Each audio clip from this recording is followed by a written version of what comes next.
there, friends. This is Bob Hatton with some more encouraging words for you today.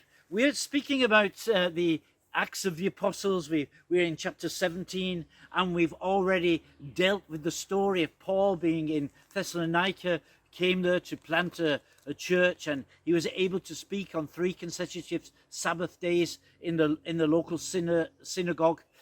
We saw how he was trying to persuade the Jews to believe in Jesus, and actually he did have some success. But after just this short time, a band of ruffians who were instigated by the authorities in the synagogue, they came to persecute Paul and his friends. They didn't actually get him. They got another man called Jason, and they were accused of turning the world onto its head.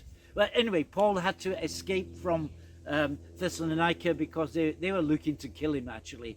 So he left in the middle of the night, and he went to the next city, which was a city of Berea, some 80 kilometers away from Thessalonica. But when the Jews heard that he was there, they also came there to disturb him, and he had to leave there. But he had some success in Berea. He left, the brothers took him to the coast, and then he went down to Athens.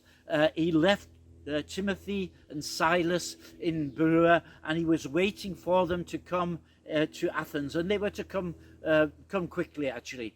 So while Paul is waiting for them in Athens, he had a walk around the city. He was a tourist, a sightseer perhaps, and his spirit was so disturbed in him because he saw so many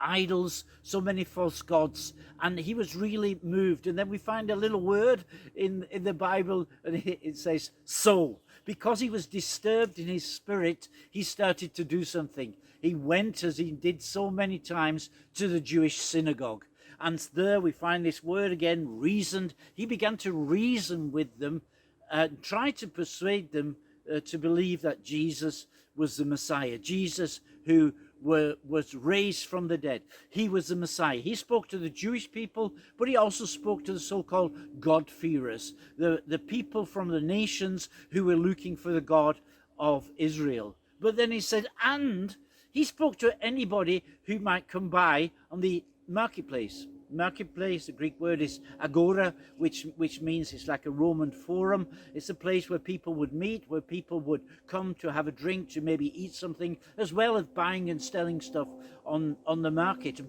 Paul was speaking to anybody who would listen to him, anybody who had a few minutes spare. He would share the gospel with them. Now, in Greece, in Athens, there were a lot of philosophers.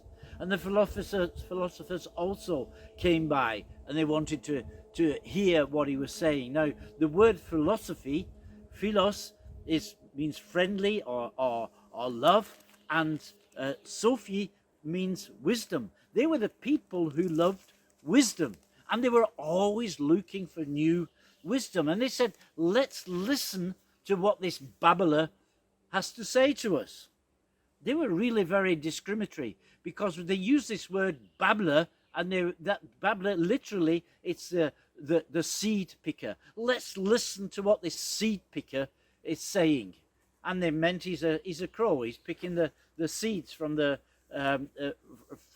floor. What does he have to say? And he's talking about the strange gods.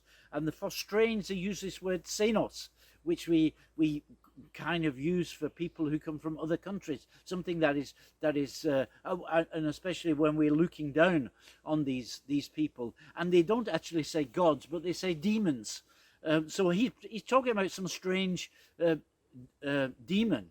Now, the Greeks were always looking for wisdom. Now, Paul says when he came to Corinth, he was in Athens at the moment. When he came to Corinth, he didn't come with strong words or eloquent words. He just came with a simple message about the cross and resurrection of Jesus, because he didn't want to take away any of the power of the gospel.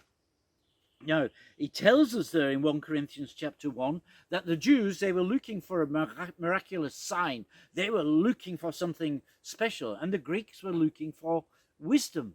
Now, the Jews were quite upset when, instead of getting this miraculous sign, they just got the story of a man who was crucified, who was nailed on a cross. For them, that was really offensive, to believe that their Messiah would be hung on a cross. And the Greeks, when they heard this simple message about God sending his son, about this Jesus being crucified and also buried and raised from the dead, this was an offense to their intellect. And instead of it being wisdom, which they were looking for, they thought it was foolishness. Now, Paul says, though, he says, okay, for the ones who are perishing, for the ones who have no hope in this life, this message is foolishness. But for those of us who are being saved, it is the power of God. For the Jews, the cross was just scandalous. It was just shame. And the Bible says, the Old Testament says, cursed is he who hangs on the wood. This is true. Jesus was cursed. In the book of Galatians, Paul teaches that Jesus became a curse for us to redeem us from the curse of the law.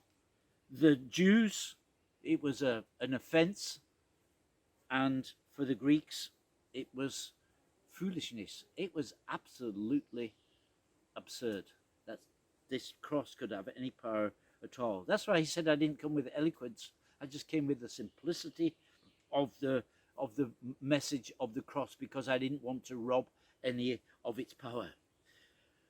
Paul can't give the Greeks any new wisdom. He doesn't bring any miraculous sign to the Jews, but just this simple message, this gospel of Jesus Christ. Offensive and absurd. But if you follow it, if you believe it, it is the power of God that saves us. I hope you have a good day. God bless you, and I hope to see you the next time. You're Bob Hatton.